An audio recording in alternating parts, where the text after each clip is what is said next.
السلام عليكم ورحمة الله وبركاته. ازيكم حبايبي، عاملين ايه؟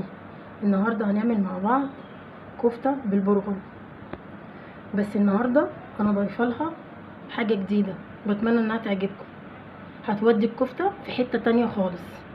يلا بينا نقول على المقادير. ومقاديرنا بتقول ايه؟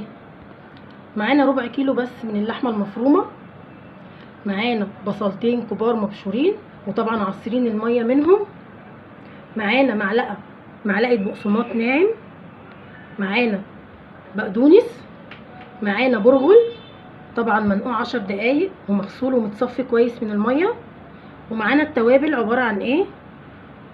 قرفه وجنزبيل وملح وفلفل اسود، وطبعا بصل بودر وتوم بودر. وهنا ممكن نستغنى عن البصل البودر لان احنا معانا طبعا بصل مبشور، بس انا منصحكوش، جربوها بالبصل البودر هتبقى في حته تانية خالص. وهنا معانا بشر حبه صغيرين قوي من جوز الطيب، حاجه بسيطه قوي يعني. ويلا بينا دلوقتي نحط كل المكونات على بعض. هنحط البصل وهنحط البرغل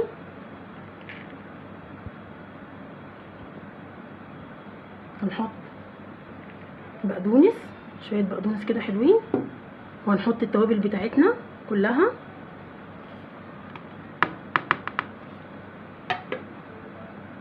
معلقه من البقسماط الناعم،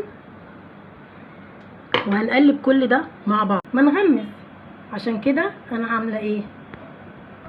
انا هنا جبت صينيه مقطعه فيها طماطم مكعبات صغيره وبصل حلقات وملح وفلفل، مش اكتر من كده، حطيتهم في الارضيه.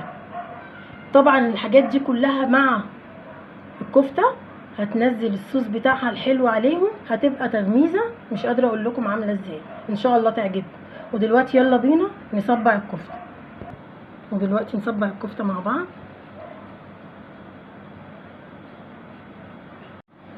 وكده نبقى خلصنا، فاضل حاجه واحده بس، هنحط شويه زيت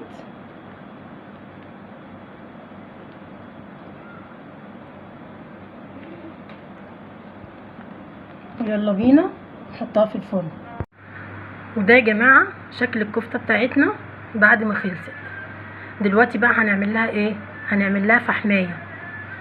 ايوه هنعمل لها فحمايه هتوديها في حته تانية خالص. يلا بينا.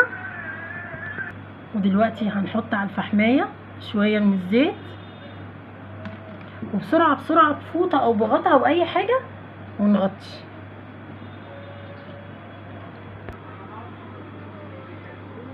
وكده الطبق بتاعنا جاهز، يا رب تعجبكم. ما تنسوش بقى تعملوا لايك وتشتركوا في القناه عشان يوصل لكم كل جديد. والسلام عليكم ورحمه الله وبركاته.